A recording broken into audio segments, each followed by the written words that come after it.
Hello students, welcome to Upasana ma'am sociology classes. So I hope all of you are fine. So this is my new YouTube journey. So those who have not subscribed to my channel yet, so do so. Do like, share, comment, share and subscribe. In this channel, I am basically trying to cater to all the sociology students, those who are preparing for any competitive exam like CUET UG, CUET PG, UGC NET exam, PhD का entrance का exam and even assistant professor entrance exams of various states. So we are going to cater to that. So any student who is preparing for any type of competitive exam can join my classes. And especially now upcoming exam is UGC NET Sociology.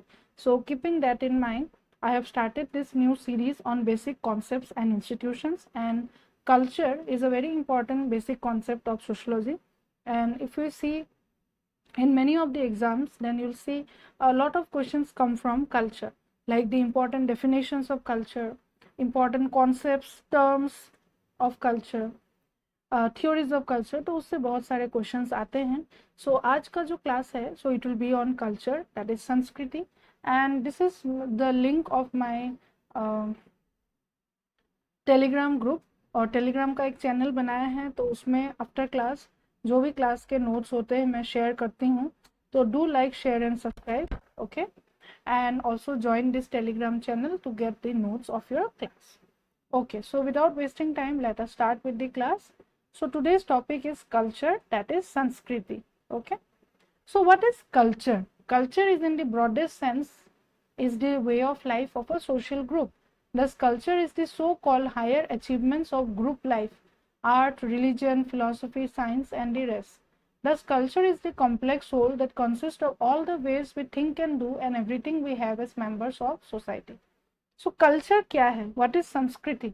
So culture एक term ऐसा है, it's a very broad term, एक छोटा term नहीं है. खाली एक जो तुम्हारा जो भाषा है, तुम्हारी जो रिलीजन है, तुम्हारा जो कपड़े पहनने का मतलब dressing pattern, your traditions, your values, yes, so all this things will come under culture. तो इसलिए कल्चर को हम एक कॉम्प्लेक्स होल बोलते हैं. कॉम्प्लेक्स मतलब एक जटिल समूह. Yes, so it includes everything that we as members of a society act and do and think. So sociologists and anthropologists have used a variety of expressions as synonyms for culture. They are learned behavior, social heritage, design for living, way of life, etc. So ये कुछ synonyms है. synonyms मतलब पर्यायवाची शब्द. yes, उसी को पर्यायवाची शब्द ही बोलते हैं ना, कि जो सेम मीनिंग होता है. तो कल्चर का मीनिंग हम एक वे ऑफ लाइफ भी बोल सकते हैं, मतलब जीवन जीने का तरीका, या फिर हम उसको सामाजिक विरासत भी बोल सकते हैं, सोशल हेरिटेज, या फिर एक लर्नड बिहेवियर है, तो सीखे गए व्यवहार. तो ये सारा टर्म्स हमारा मीनिंग कल्चर ही होता है. So culture is learned and taught and shared and cannot be possessed by an individual in isolation from society. So ये बहुत ही इंपॉर्टेंट है. ऐसा नहीं है कि कल्चर इज बायोलॉजिकल. क्वेश्चन तुम्हारा आएगा, यस, ऐसे क्वेश्चंस आएंगे. कल्चर इज बायोलॉजिकल, वो इनहेरिट हो जाता है, पेरेंट्स से बच्चों तक कल्चर पहुंच जाता है. ऐसे नहीं पहुंचता है. पेरेंट्स बच्चों को सिखाते हैं.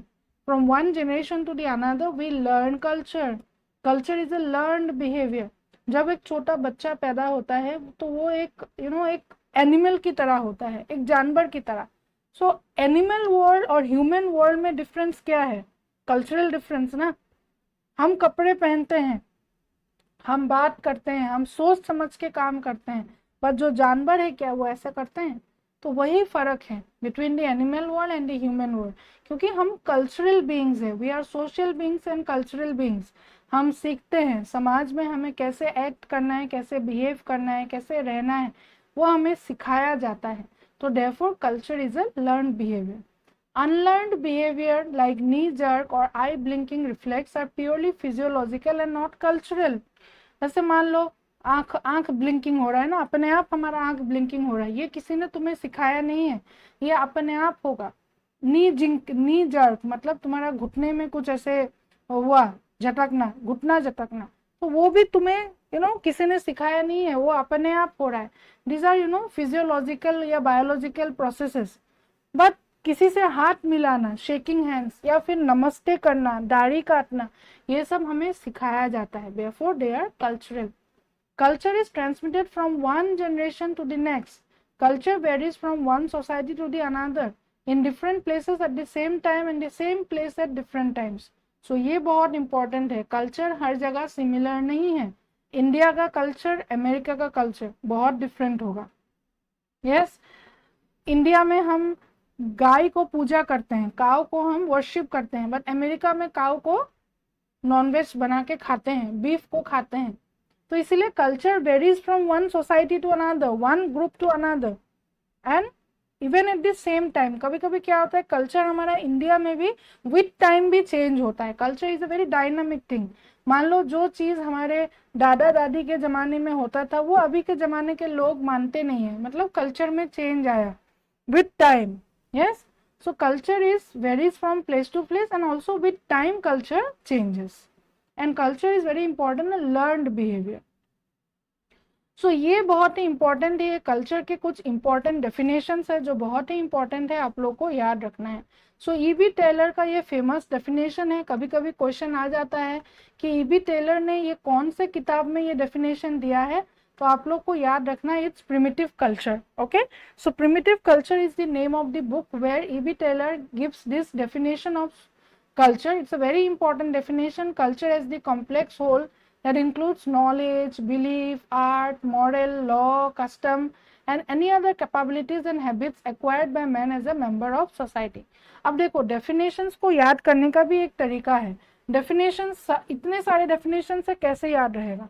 तो E B Tylor culture as a complex whole, तो शॉर्टकट या फिर जो पूरा डेफिनेशन है, डेफिनेशन का कुछ की टर्म्स, कॉम्प्लेक्स होल, तो उसको याद रखो। तो ये कॉम्प्लेक्स होल वाला डेफिनेशन कल्चर का ईबी टेलर ने दिया है। फिर आ जाएगा तुम्हारा मलिनोस्की। मलिनोस्की का culture is the handy work of man, handy work of man, so ये याद रख लो, and the medium through which he achieves his ends. तो this is definition of culture by Malinowski. फिर बियरस्टेड का definition, culture is the complex whole. अब खाली complex whole याद रखने से नहीं होगा, क्योंकि ईबी टेलर भी बोल रहा है कॉम्प्लेक्स होल, बियरस्टेड भी बोल रहे हैं कॉम्प्लेक्स होल, बट डिफरेंट है। Complex whole that includes knowledge, beliefs, पर यहाँ पे complex whole that consist of everything that we think, do and have as members of the society. तो ये दोनों डिफरेंट है, तो यहाँ का की टर्म थोड़ा कुछ अलग ले लो। फिर MacIver and Page, culture is the expression of our nature in modes of living, thinking, intercourse, religion, recreation, literature and enjoyment. Okay, so MacIver and Page का ये कुछ key terms, religion, recreation, literature, enjoyment, ये याद रख के culture का definition याद रखो। फिर बिदनी ने एक डेफिनेशन दिया है, culture is the product of agrofact, artifact, sociofact and mentifact. So ये आपको याद रखना है। फिर क्लाइड क्लाचोल का डेफिनेशन है, each specific culture constitutes a kind of blueprint for all life activities. Redfield का definition है, culture is an organized body of conventional understanding manifest in art and artifact which persisting through tradition characterize a human group. Herskovitz, culture is the man-made part of culture. So ये कुछ important definitions है culture का जो आपको याद रखना है। फिर उसके बाद ये components of culture, all of you know, culture हमारे दो types के होते हैं, एक होता है मटेरियल, दूसरा होता है तुम्हारा non material. So what is material? Material ऐसी चीजें जो हम देख सकते हैं, जिसको हम छू सकते हैं, these are concrete and physical objects, जिसको इंसानों ने बनाया है, that is material. But non material वो होते हैं जो एब्स्ट्रैक्ट होते हैं, non physical. For example ideas, knowledge, tradition, believes, ये सारा हमारा non material aspect of culture है। बट मटेरियल कल्चर में instrument, technology, house building, artifact, cloth, ये सारा आ जाएगा तुम्हारा मटेरियल कल्चर में। दूसरी बात, यही से एक तुम्हारा कॉन्सेप्ट बहुत ही इजी है, आप सब पढ़ते हो, कल्चरल लैग का कॉन्सेप्ट आप लोग ने सुना है। सो cultural lag is nothing, cultural lag का कॉन्सेप्ट हमारे WG ऑगबर्न ने दिया है। Okay, remember this, I am writing the wrong spelling, Ogburn, OGBURN, Ogburn. Akbar ने 1922 में सोशल चेंज करके एक किताब लिखी थी, तो उसी बुक में ये कल्चरल लैग का कॉन्सेप्ट दिया है। कल्चरल लैग का मीनिंग यही होता है कि जब हमारा मेटेरियल कल्चर आगे बढ़ जाता है और नॉन मेटेरियल कल्चर लैग मतलब पीछे रह जाता है, तो उसको हम कल्चरल लैग बोलते हैं। एग्जाम्पल बहुत सारे चीजें हैं, जैसे मान लो हमारा जो सोच है, आइडिया है, सोच दक्यानुसी सोच बोलते हैं हम जो, तो वो हो जाएगा तुम्हारा नॉन मेटेरियल कल्चर, वो हमेशा पीछे रह जाए। पेट्रियार्कल एटीट्यूड वो हमें पीछे रह रहा है, पर आजकल जमाने में बहुत कुछ आगे बढ़ गया है। ये सुनो, कल्चरल टेक्नोलॉजिकली वुमेन भी काम कर रही है, तो वो आगे बढ़ गया है, बट सोच हमारा पीछे रह गया है। टेक्नोलॉजी बहुत कुछ एडवांस हो रहा है, जैसे आजकल सरोगेसी, अगर मान लो बच्चा नहीं भी हो रहा है तो सरोगेसी है, फिर तुम्हारा आर्टिफिशियल इंसेमिनेशन है, ये सारा टेक्नोलॉजी से बच्चा हो जाएगा। बट हमारा जो सोच है, आइडिया है, तो उसमें ये पीछे रह जाएगा, नॉन मटेरियल। उसमें हम ये बोलेंगे कि ये सब तो अननेचुरल तरीके हैं, ये तो हमारे खुद के बच्चे नहीं होंगे, तो एक सोच होता है, तो that is cultural lag. Now these are some of the important terms related to culture. सबसे पहला वाला है एकल्चरेशन। सो एकल्चरेशन हिंदी वाला स्टूडेंट्स आप लोग खुद से पढ़ लेना, मैं इंग्लिश में पढ़ा रही हूँ, पर हिंदी वाला आप लोग खुद से इसमें देख के पढ़ लेना। So what is the concept of acculturation? So acculturation तब होता है जब मान लो दो कल्चर एक दूसरे के साथ कांटेक्ट में आते हैं। Yes, when two or more cultures come in contact with each other, और एक दूसरे से वो लोग इन्फ्लुएंस होते हैं। मान लो एक ए कल्चर है और बी कल्चर है, ठीक है, ए कल्चर है और बी कल्चर है, तो ए बी कल्चर क्या करेंगे, ए कल्चर कुछ अपना चीजें बी कल्चर को देंगे, बी कल्चर कुछ अपना चीजें ए कल्चर को देंगे। तो मान लो ये एक दूसरे के कल्चर को अपनाएंगे, इसमें कोई डोमिनेंट कल्चर नहीं होगा और कोई अपना कल्चर खो नहीं देगा। यस, जैसे मान लो ब्रिटिशर्स ने इंडिया में बहुत सारा टाइम रूल किया, तो इंडियंस जो है उन्होंने बहुत सारा ब्रिटिश के तौर तरीके अपनाने लगे, पर ऐसा तो नहीं है कि इंडियंस पूरा ब्रिटिशर्स की तरह बन गए, हमने अपना कल्चर भूल लिया, नहीं, that is acculturation. But assimilation तब होता है जब मान लो एक बड़ा कल्चर होता है, this is the larger culture, और एक छोटा कल्चर होता है, तो जो छोटा कल्चर होता है वो बड़े कल्चर को कंप्लीटली एसिमिलेट हो जाता है, तो वो अपनापन कुछ नहीं रहता, वो बड़ा कल्चर में वो अपने आप एसिमिलेट हो जाता है। यस, डोमिनेंट कल्चर जो स्मॉलर कल्चर है उसको पूरा एलिमिनेट कर देगा, so that is known as assimilation. Okay, then next concept is transculturation. So this refers to exchange of cultural traits between two or more cultures. So ट्रांसकल्चरेशन वही होता है कि एक दूसरे के कल्चर से हम क्या करेंगे, आदान प्रदान होगा, लेन देन होगा। मैंने मान लो इस कल्चर से कुछ रिलीजन का कुछ लिया, तो इस कल्चर से मान लो उन्होंने हमारा लैंग्वेज लिया, या फिर मान लो हमारा फूड हैबिट से कुछ उन्होंने बोरो किया। सो that is exchange of cultural traits between two cultures. Then enculturation. So enculturation is the process of cultural conditioning. So basically socialization भी बोलते हैं enculturation को. So enculturation is a term which means also socialization, जिसमें हम एक cultural conditioning हो जाता है कि हमें पता चल जाता है हम culture में कैसे एक समाज में हमें रहना है. Then ethnocentrism term I think all of you know, जिसमें हम अपने कल्चर को बहुत सुपीरियर मानते हैं और दूसरों के कल्चर को इंफीरियर मानते हैं. So that is ethnocentrism. और इसका अपोजिट है जेनोसेंट्रिसिज्म, जिसमें हम अपने कल्चर को इंफीरियर मानते हैं बट दूसरे के कल्चर को सुपीरियर मानते हैं. जैसे आजकल हमारे इंडियंस भी ऐसे हो गए, वो लोग वेस्टर्न कल्चर, कोरियन कल्चर, वो सबको बहुत ज़्यादा इंपॉर्टेंट मानते हैं और अपने कल्चर को बहुत ही बैकवर्ड या ट्रेडिशनल मानते हैं. So that is xenocentrism. Then cultural relativity. Cultural relativity मैंने अभी आपको बताया था कि कल्चर जो है वो एक सोसाइटी से दूसरे सोसाइटी में वेरी करता है. Culture change, yes, from one society to another. जो चीज़ हमारे कल्चर में सही है मान लो दूसरे कल्चर में वो गलत है. जैसे मैंने काऊ का एग्जाम्पल दिया. So cow is being worshipped in India. Cow को हम पूजते हैं, काऊ गौ माता है, बट वही काऊ हम अमेरिका में खाते हैं, उसको बीफ बना के खाते हैं. तो that means cow is what is considered moral. मेरे कल्चर में काउ मॉरल है, पर उस कल्चर में वो तो इमोरल हो गया ना. तो वही चीज है principle of cultural relativity. There are कोई एब्सोल्यूट स्टैंडर्ड्स नहीं है. What is wrong in one society may be right in the other society. India में काउ को खाना गलत है, बट इंडिया में, अमेरिका में काउ को खाना कोई गलत नहीं है, उनके लिए वो सही है.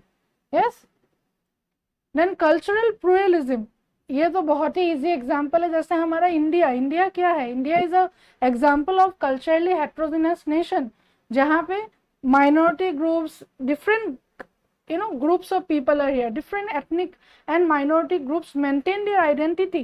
जैसे इंडिया है, इंडिया में डिफरेंट स्टेट्स है, डिफरेंट स्टेट्स के लोगों का अपना अपना कल्चर है, राइट और हर कोई अपना अपना कल्चर आइडेंटिटी मेंटेन करके रख रहा है.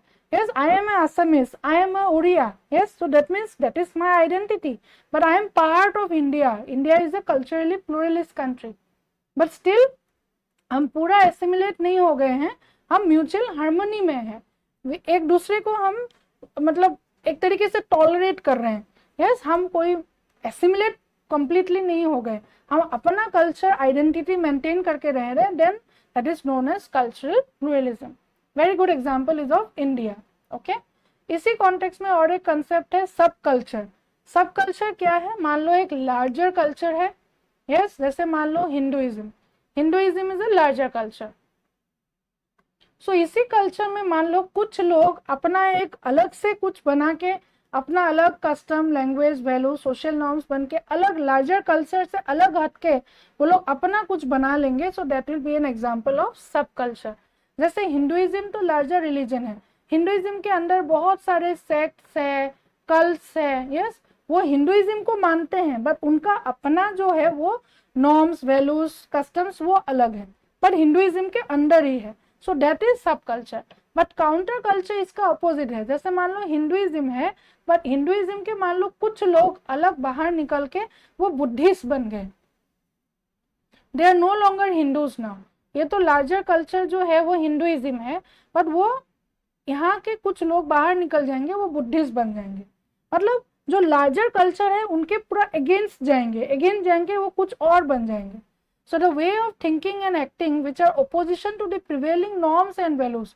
तो prevailing norms and values तो हिंदुइज्म है, पर ये लोग बाहर निकल के पूरा अलग रिलीजन को ही फॉलो कर रहे हैं. So that is known as counter culture. Okay? Understood? जैसे hippies are an example of counter culture. Then cultural diffusion. Diffusion का meaning होता है spread of one culture to the another. Spread. Diffuse मतलब spread होना, एक जगह से दूसरी जगह वो स्प्रेड होना है. So that is known as diffusion. Another concept is multiculturalism. This is also very easy. Multiculturalism is the view that culture, race and ethnicities, particularly those of minority groups, deserve special acknowledgement of their differences within a dominant culture. Multiculturalism assumes that society as a whole benefit from increased diversity through harmonious coexistence of different cultures. So multicultural, America is a multicultural country. Now why? Because America में India के लोग भी हैं, Canada के लोग, Africa के लोग, हर जगह के लोग अमेरिका में रह रहे हैं. यस, वो मिलजुल के रह रहे हैं, ठीक ठाक रह रहे हैं. पर इसी मल्टीकल्चरलिज्म कॉन्टेक्स्ट में तुम्हारे दो कॉन्सेप्ट्स आपको समझना बहुत जरूरी है. One is melting pot theory, the other is salad bowl theory. Melting pot मतलब मान लो हम खिचड़ी बना रहे हैं. यस, अब खिचड़ी बनाओगे तो क्या करोगे, अब दाल डालोगे, चावल डालोगे, आलू डालोगे, गाजर डालोगे, लौकी, मूली, हर सब्जी डालोगे. यस, सीटी डाल के सब कुछ मिला के आपने खाना बना दिया. So that is melting pot. So America का जो कल्चर है that is a melting pot theory. Why? Because America में all consider themselves to be Americans. वो अपना कल्चर नहीं बोलते हैं. आई एम इंडियन, उनको बोलना शर्म आता है. आई एम अफ्रीकन, नहीं, we are all Americans. Yes, we are all Anglo-Americans. We are all Americans.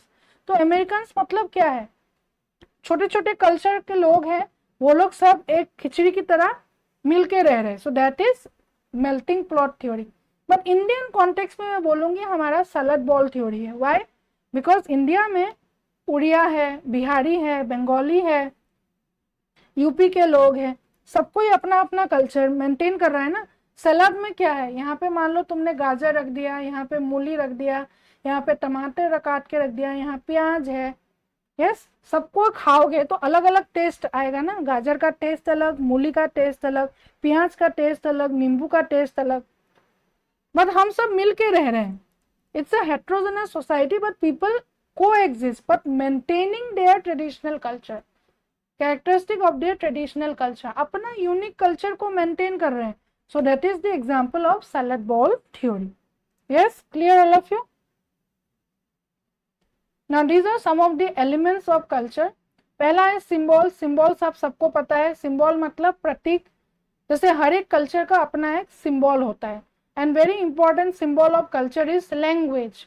Language से पता चल जाता है. If I speak in Odia that means you all know I am a Odia. If I speak in Assamese I am a Assamese.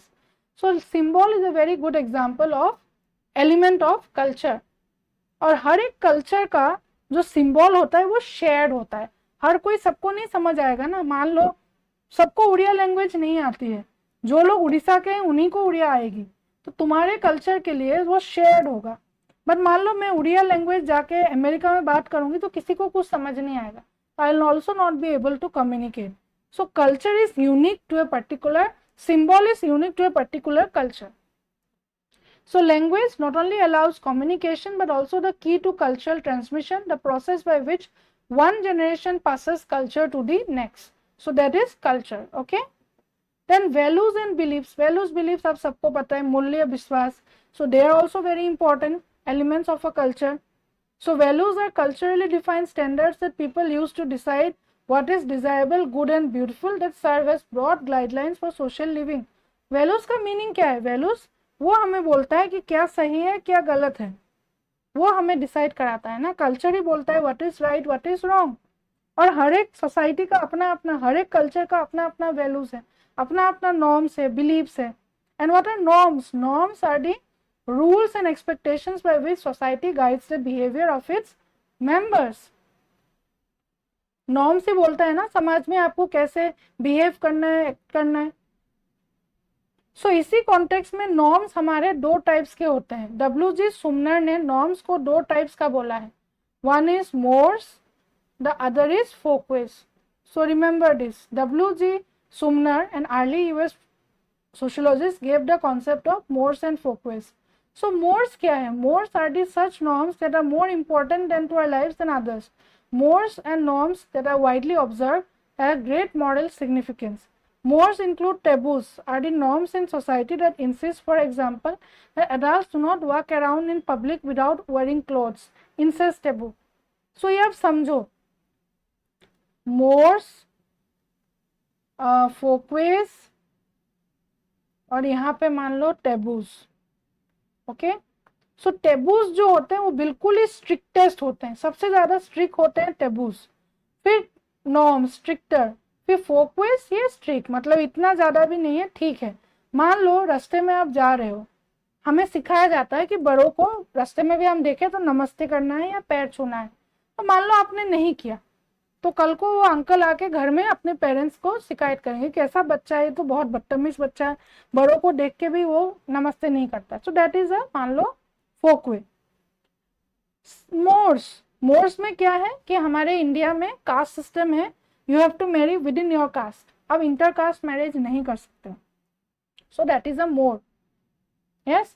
But मान लो किसी ने inter caste marriage कर लिया तो आपको मान लो सजा मिलेगी, आपको पूरा बॉयकॉट कर देंगे, आपको फैमिली वाले घर वाले छोड़ देंगे. So that is a more. What is taboo? Incest taboo आप सबको पता है. We can not have sexual relationships with in our family members. So that is incest taboo. मतलब घोर अपराध, वो कभी हो ही नहीं सकता, कोई भी नहीं कर सकता है. That is incest taboo. Yes. और फिर going in the public without wearing clothes. आप बड़े हो, आप ऐसा करोगे क्या? नहीं. That is considered to be incest taboo. Understood? So यहाँ पे और एग्जाम्पल दिया हुआ है. Folkways are norms for routine और casual interaction. Example include ideas about appropriate greetings and proper dress. So dress भी मान लो हमें बोला गया है कि मंदिर जाएंगे तो हमें थोड़ा एक अप्रोप्रिएट ड्रेस पैटर्न है इंडिया में कि आप चुन्नी लोगे, माथा ढकोगे, फिर मंदिर जाओगे. मान लो मैं ड्रेस पहन के चली गई, शॉर्ट्स पहन के चली गई मंदिर में, तो वो एक फोकवे है. लोग आप बातें करेंगे, वो अच्छा नहीं है. और मोर्स क्या सही है क्या गलत है उसके बीच में फर्क करता है. A man who does not wear a tie to a formal dinner में raise eyebrows for violating folkways. If however he arrive at the party without wearing tie, he would violate cultural mores and invite a more serious response. समझ रहे हो? मान लो एक आदमी एक dinner party में जाएगा तो वहां पे आपको फॉर्मली ड्रेस करके जाना है, तो आप बिना टाई के गए तो आप फॉर्मली ड्रेस नहीं हो तो लोग आपके ऊपर आंख डालेंगे। मान लो एक आदमी खाली टाई पहन के चला गया पार्टी में, तो क्या होगा? That will be a incest taboo, that will be a more, वो तो पूरा कल्चरल नॉर्म्स को वायलेट कर रहा है, right? So that is folkways and mores, difference between folkways, mores and taboos. Yes, understood. And this concept was given by, कि नॉर्म्स हमारे दो टाइप्स के होते हैं, ये हमारा W.G. सुमनर ने दिया था। Yes, clear all of you?